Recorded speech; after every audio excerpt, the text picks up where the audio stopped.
Bismillahirrahmanirrahim. Assalamualaikum warahmatullahi wabarakatuh. Selamat pagi anak-anakku kelas 6A, solih-solihahnya Bunda. Bagaimana kabarnya hari ini? Sehat ya? Semoga kita semua selalu diberi kesehatan dan selalu dalam lindungan Allah Subhanahu wa Ta'ala.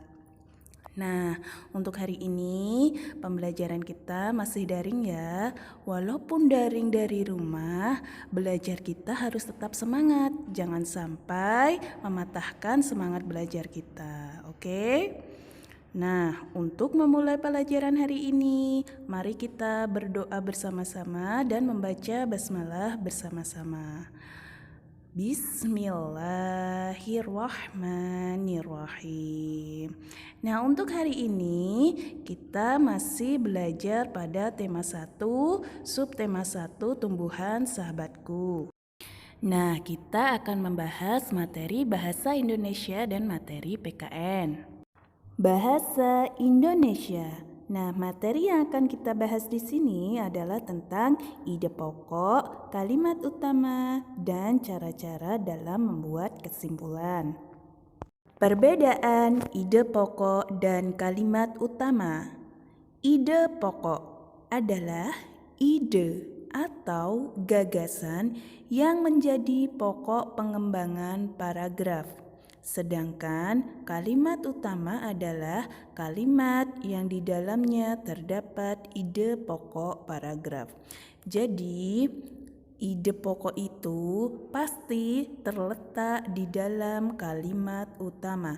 Dalam sebuah paragraf pasti akan terdapat kalimat utama dan ide pokok. Kalau kalimat utama itu kalimatnya utuh, satu kalimat. Nah, di dalam satu kalimat itu nanti akan ada yang namanya ide pokok. Jadi disinilah perbedaannya. Selanjutnya adalah cara-cara dalam membuat kesimpulan.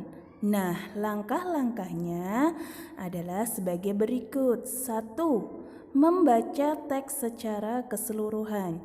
Jadi anak-anak sekalian nanti sebelum membuat kesimpulan harus membaca teksnya secara selesai, secara keseluruhan, harus dibaca semua. Nah, setelah kalian membaca, pasti nanti kalian akan paham apa isi dari teks yang kalian baca. Ketika sudah paham isinya, nanti kalian dapat menentukan kalimat utamanya. Jadi yang kedua, setelah membaca, kalian akan menentukan kalimat utama.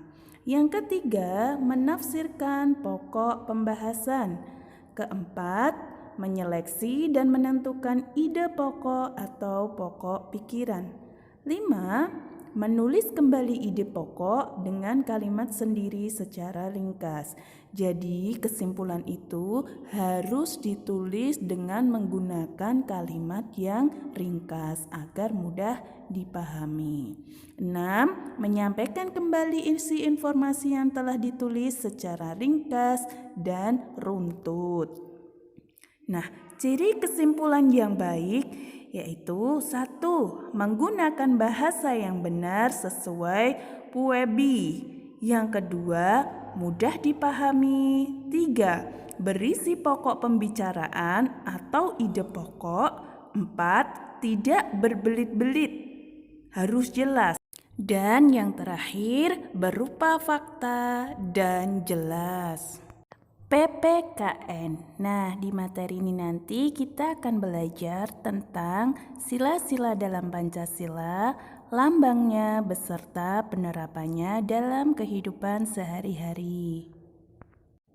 Sila yang pertama, ketuhanan yang Maha Esa, dilambangkan dengan bintang. Sila yang kedua, kemanusiaan yang adil dan beradab, dilambangkan dengan rantai emas. Sila ketiga, persatuan Indonesia, dilambangkan dengan pohon beringin. Sila keempat, kerakyatan yang dipimpin oleh hikmat kebijaksanaan dalam permusyawaratan perwakilan, dilambangkan dengan kepala banteng. Dan sila yang terakhir, sila yang kelima, yaitu keadilan sosial bagi seluruh rakyat Indonesia, dilambangkan dengan padi dan kapas. Nah, anak-anakku, diingat-ingat silanya beserta lambang-lambangnya. Penerapan nilai-nilai Pancasila dalam kehidupan sehari-hari. Sila ketuhanan yang Maha Esa. Penerapannya 1. Takwa terhadap Tuhan yang Maha Esa. 2. Toleransi dan penghormatan kepada agama atau kepercayaan lain. 3. Kerukunan antar umat beragama. 4. Tidak memaksakan agama atau kepercayaan kepada orang lain. 5. Semua aspek kehidupan seperti politik, sosial, budaya, ekonomi harus dijiwai oleh nilai-nilai ketuhanan. Sila kemanusiaan yang adil dan beradab. Nah, contoh penerapan nilai-nilai sila kedua dalam kehidupan sehari-hari antara lain 1. Menghormati hak orang lain. 2. Bertindak adil. 3. Selalu bersikap sopan dan santun. 4. Saling menghargai pendapat. 5. Berani mengakui kesalahan. 6. Membantu teman yang sedang mengalami musibah. 7. Mencintai, menghormati, dan menaati nasihat orang tua. Selanjutnya, sila persatuan Indonesia. Contoh penerapan nilai-nilai sila ketiga dalam kehidupan sehari-hari antara lain 1. Cinta tanah air dan bangsa. 2. Bangga sebagai bangsa Indonesia. 3. Rela berkorban demi kepentingan bangsa dan negara. 4. Menjaga kerukunan antar anggota keluarga. 5. Tidak saling memaksakan kehendak. 6. Kerjasama dalam setiap hal baik. 7. Mengikuti upacara bendera dengan khidmat. Dan yang terakhir, menjaga dan melestarikan budaya bangsa Indonesia. Nah, demikian tadi sedikit ulasan atau rangkuman tema 1, subtema 1, tumbuhan sahabatku dalam materi Bahasa Indonesia dan PPKN. Nah, untuk tugas-tugasnya nanti akan Bunda share di grup WA kelas. Jangan lupa tinggalkan komentar di bawah sebagai tanda kalian sudah melihat dan menyimak video ini.